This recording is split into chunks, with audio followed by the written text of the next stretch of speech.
भाजप आमदार सुरेश धस यांनी बीडमधील कार्यक्रमांसंदर्भात आणि इव्हेंट पॉलिटिक्स बाबत केलेल्या विधानाचा अभिनेत्री प्राजक्ता माळी यांनी निषेध केलाय। तसंच सुरेश धस यांनी या संदर्भात माफी मागावी अशी मागणी सुद्धा प्राजक्ता माळी यांनी केली आहे।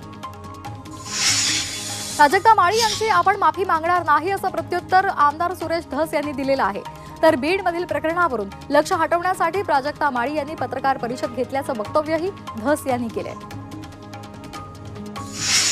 भाजप आमदार सुरेश धस यांच्या वक्तव्यामुळे माझी बदनामी झाली आहे, यामुळे धस यांच्यावर योग्य ती कारवाई करण्यात यावी अशी मागणी अभिनेत्री प्राजक्ता माळी यांनी केली आहे। मुख्यमंत्र्यांकडे त्यांनी ही मागणी केली आहे आणि मला खात्री आहे की बीड संतोष देशमुख हत्याकांडासंदर्भातील आरोपी त्यांची फरार असलेल्या आरोपींची संपत्ती जप्त करा असे आदेश मुख्यमंत्री देवेंद्र फडणवीसांनी दिले। सुदर्शन कुले, सुधीर सांगळे, कृष्णा आंधळे हे 3 आरोपी फरार आहेत। संतोष देशमुख हत्येप्रकरणी अंजली दमानिया आक्रमक झाल्यात। आजपासून बीड जिल्हाधिकारी कार्यालयासमोर त्या आंदोलन करणार आहेत। आरोपींना अटक होत नाही तोपर्यंत आंदोलन सुरूच ठेवणार असल्याचं दमानिया यांनी सांगितलंय। अंजली दमानिया यांचे आरोप बोगस आहेत अशी टीका मंत्री संजय शिरसाट यांनी केलेली आहे। दमानिया यांच्याकडे माहिती असेल तर त्यांनी ती पोलिसांकडे द्यावी, बेछूट आरोप करू नयेत असं शिरसाटांनी म्हटलंय। राष्ट्रवादी अजित पवार पक्ष दिल्ली विधानसभा निवडणुकीच्या रिंगणामध्ये उतरलेला आहे। दिल्ली विधानसभा निवडणुकीसाठी राष्ट्रवादीनं 11 उमेदवारांची पहिली यादी जाहीर केली आहे। या यादीमध्ये 4 मुस्लिम उमेदवारांनाही उमेदवारी देण्यात आली आहे। राष्ट्रवादी शरदचंद्र पवार पक्षाचे आमदार जितेंद्र आव्हाड यांनी बीडमध्ये शिवाजीनगर पोलीस ठाण्यामध्ये रुपाली ठोंबरे यांच्या विरोधात तक्रार दाखल केली आहे। रुपाली ठोंबरे यांनी स्क्रीनशॉट सोशल मीडियावर व्हायरल केल्याचं आमदार जितेंद्र आव्हाड यांनी म्हटलंय। मुंबईमध्ये पुणे शिखर संस्थेचे 35वे राज्यस्तरीय शैक्षणिक अधिवेशन 1 मार्च 2025 ला होणार आहे। या शिक्षण संकुलामध्ये 500 संस्थाचालक सदस्य उपस्थित राहतील। तसंच सर्व भाषक, अल्पसंख्याक शाळा, व्यावसायिक महाविद्यालय या अधिवेशनामध्ये सहभाग घेतील। सैनिकी शाळांमध्ये इयत्ता 6वी आणि इयत्ता 9वीच्या प्रवेशासाठी ऑफलाईन परीक्षा घेण्यात येणार आहे। एनटीएनं सैनिक शाळेमध्ये प्रवेश करण्यासाठी अधिसूचना प्रसिद्ध केली आहे।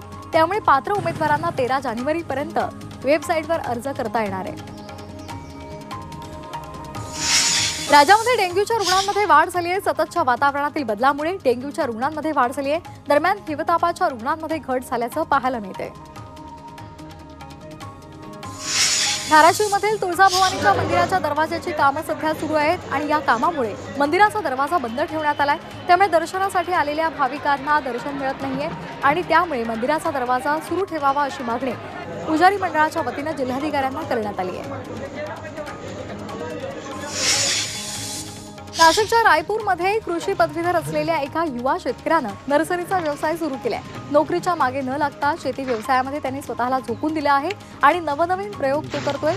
त्यामुळे या शेतकऱ्यानं भाजीपाला पिकांची रोपं तयार केली आहेत। पुण्यामध्ये सुवासिक आंबेमोहोर तांदळाचा हंगाम सुरू झालाय, तर परदेशातून आंबेमोहोर तांदळाला मागणी वाढलेली आहे।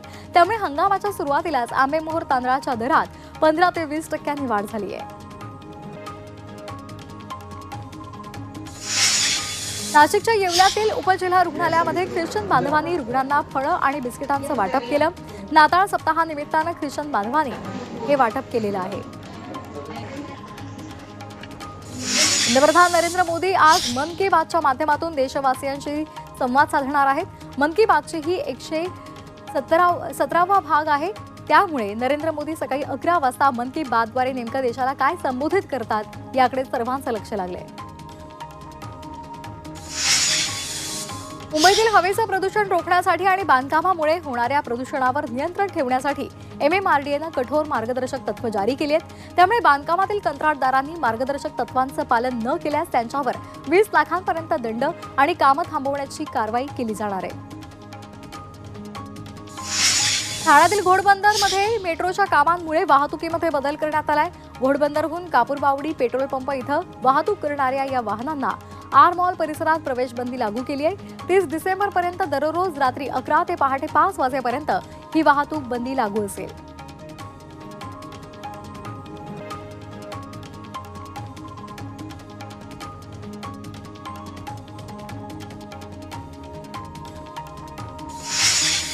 धाराशिवच्या बार्शी अभयारण्यामधील ठेमरेवाडी परिसरामध्ये वाघ आणि बिबट्याची दहशत पाहायला मिळते. हा बिबट्या सीसीटीव्ही मध्ये चित्रित झालेला आहे. वाघावर नजर ठेवण्यासाठी लावण्यात आलेल्या ट्रॅप कॅमेऱ्यामध्ये बिबट्या पाहायला मिळाला.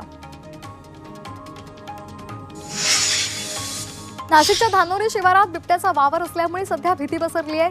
सीसीटीव्ही मध्ये बिबट्या चित्रित झालेला आहे, त्यामुळे या परिसरात पिंजरा लावण्याची मागणी नागरिक करत आहेत.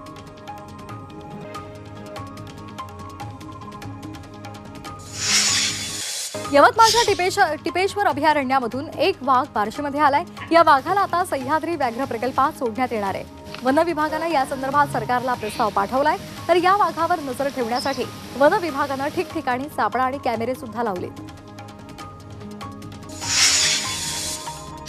कल्याण अत्याचार खटल्यासाठी आता विशेष सरकारी वकील उज्ज्वल निकम यांची नियुक्ती करण्यात आली आहे. या प्रकरणामध्ये 30 दिवसांमध्ये आरोपपत्र दाखल केलं जाणार असल्याचं फडणवीसांनी म्हटलेलं आहे. तर दोषींना 4 महिन्यांच्या आत कठोर शिक्षा मिळेल यासाठी प्रयत्न करणार असल्याचंही मुख्यमंत्र्यांनी म्हटलंय.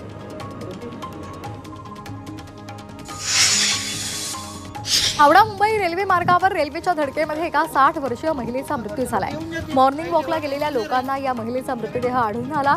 तर पोलीस आता याचा पुढचा तपास करत आहेत.